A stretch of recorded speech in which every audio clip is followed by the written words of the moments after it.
que nós lemos hoje, já 2 vezes, Lucas 18. Se você tiver com sua Bíblia aberta, aí, ou se não abra, é Lucas 18.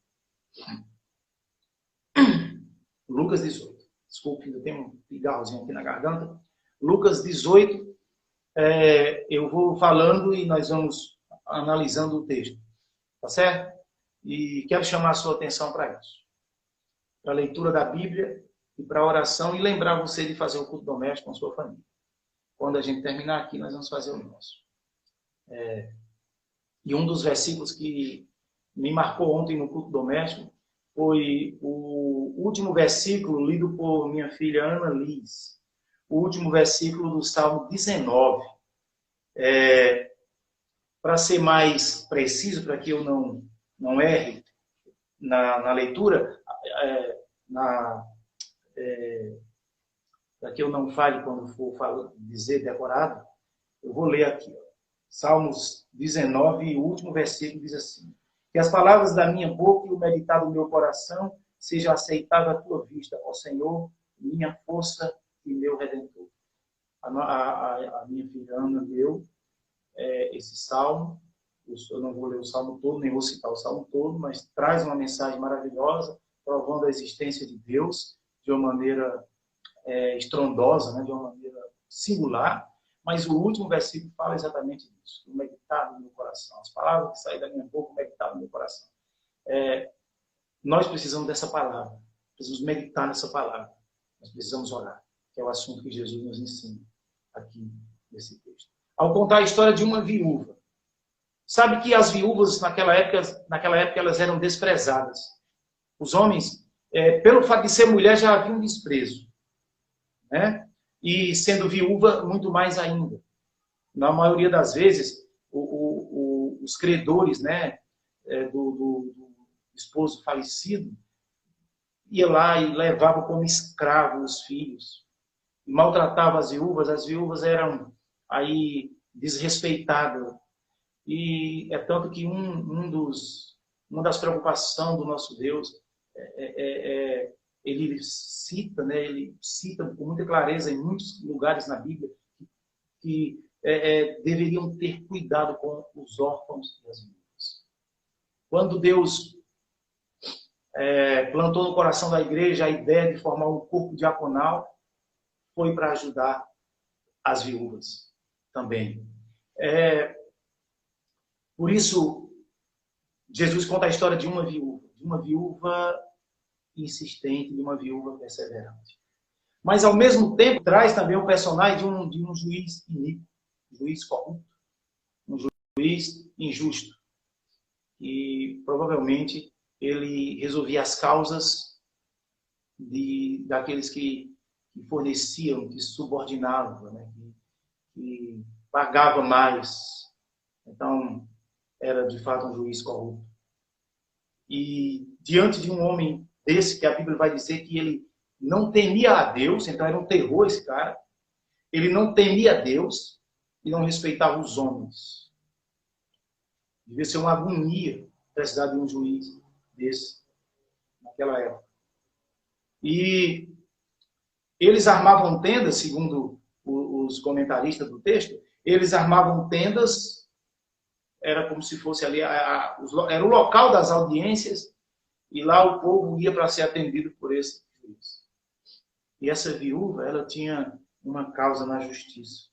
Ela queria que essa causa fosse resolvida. Bom, ela não tinha ajuda de ninguém, não tinha um advogado, não tinha ninguém que falasse por ela. Então ela ia sozinha. Quando sempre chegava lá, era menosprezada pelo juiz. Imaginamos que provavelmente tivesse, né, o secretário, o porta-voz, sei lá, um funcionário que antes de chegar no juiz tem que passar por ele. Então imaginamos que quando ela chegava até essa pessoa que ele anunciava que era a pobre viúva, o juiz mandava voltar. Mas ela insistiu. O texto diz que ela foi várias vezes a ponto do juiz dizer: eu não aguento mais essa mulher aqui. vou resolver essa questão. Ele disse, vou resolver essa questão, não por ser um juiz que resolvia a questão, mas porque ele já não suportava mais tanta insistência. E aquela mulher, de alguma maneira, a sua causa foi resolvida. E Jesus segue o texto, dizendo, no versículo 6, disse o Senhor, ouve o que diz o juiz em mim. Ele chama a atenção do povo, diz, olha só, esse juiz, esse tipo de juiz, observe o que ele disse. Né? Será que Deus não vai resolver também o problema de vocês? Será que Deus não vai resolver a tua causa, como está escrito aqui na Bíblia, King James, e Deus não vingará os seus próprios eleitos, e clama a ele dia e noite, já que é longânimo para com eles? Observe, será que Deus não vai cuidar dos crentes, né? De vocês?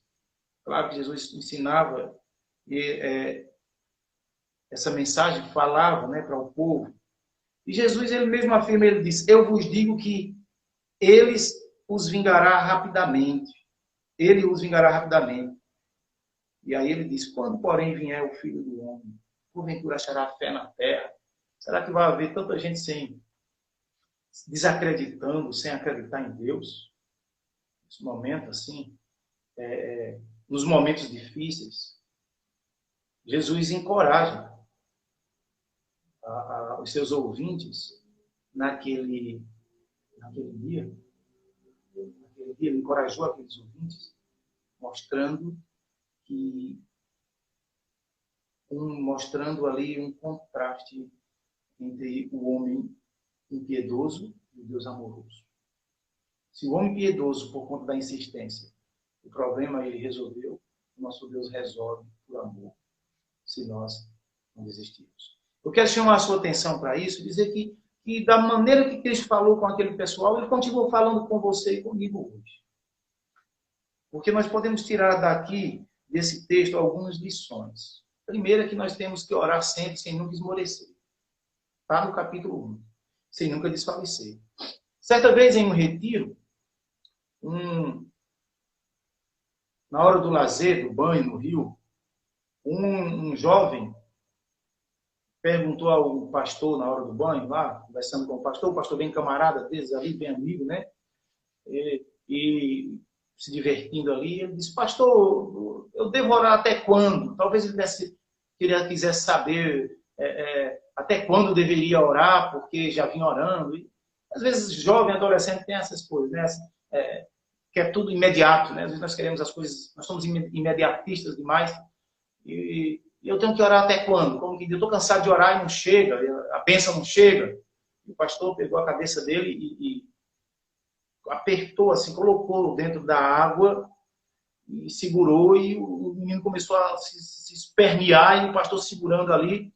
Aí quando o pastor liberou ele respirou. Aí o pastor colocou de novo e fez isso algumas vezes, claro, ilustrou, né? E aí o menino sem fôlego levantou e ele disse, olha, você tem que orar até faltar o fôlego, até morrer. Nós precisamos orar. Sabia que você está orando pouco e está reclamando porque as coisas não estão dando certo. Nós estamos orando pouco e estamos reclamando porque as coisas não estão dando certo. Quando nós oramos, muitas coisas acontecem. Eu creio piamente que Deus ouve a oração dos seus servos e responde. Porque ele já respondeu a oração minha e já respondeu a oração sua também. Mas nós estamos orando pouco. A oração não vai mudar Deus. Deus não muda.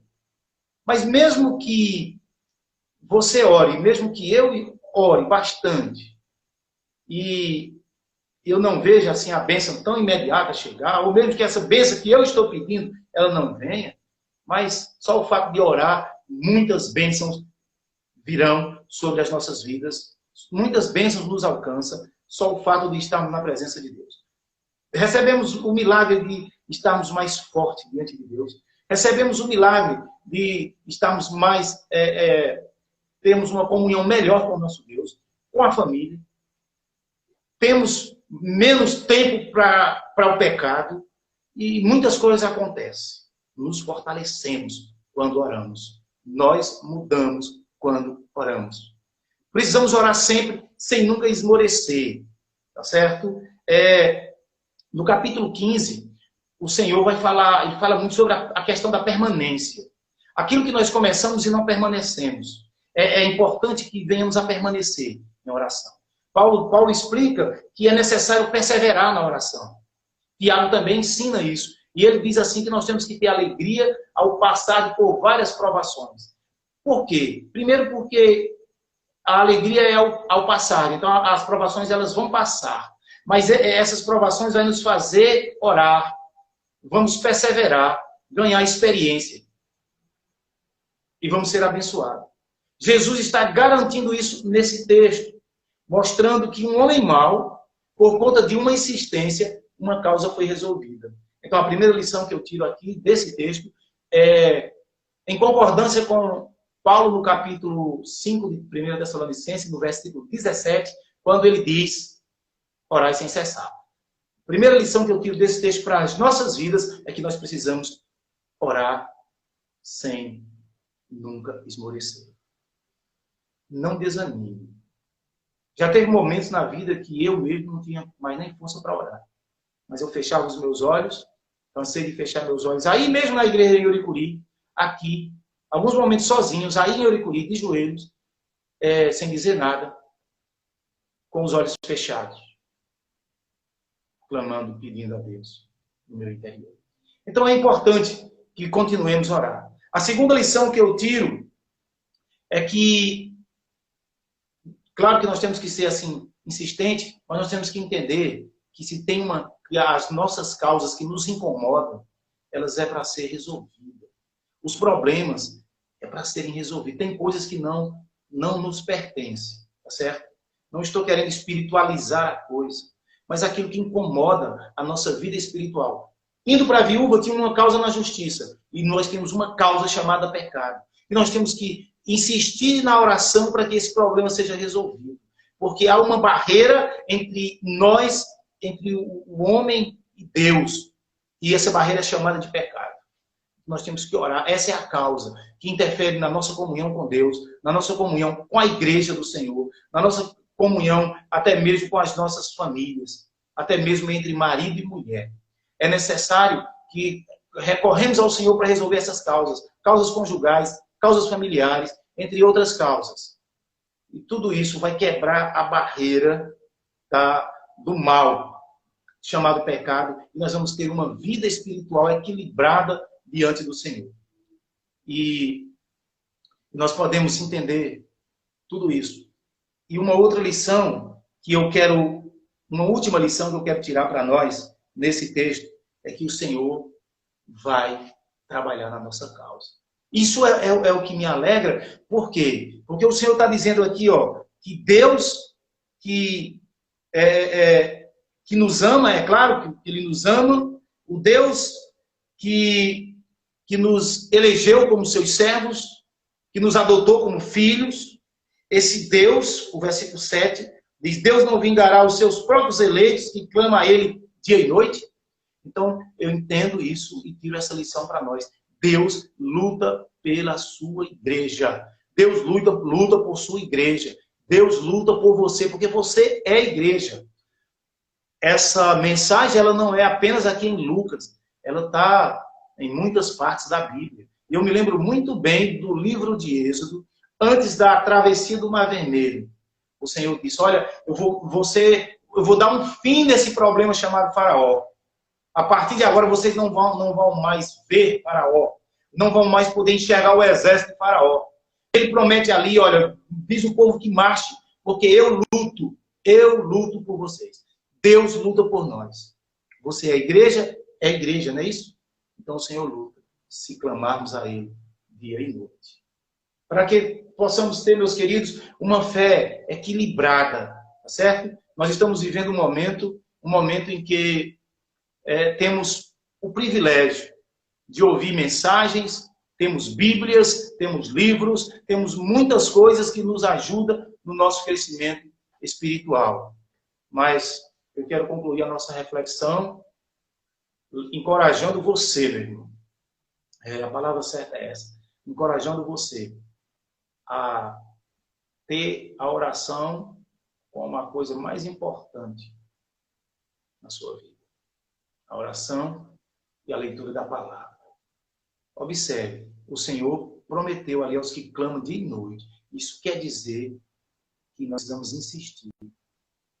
Você e eu, nós estamos orando pouco e estamos reclamando do que temos.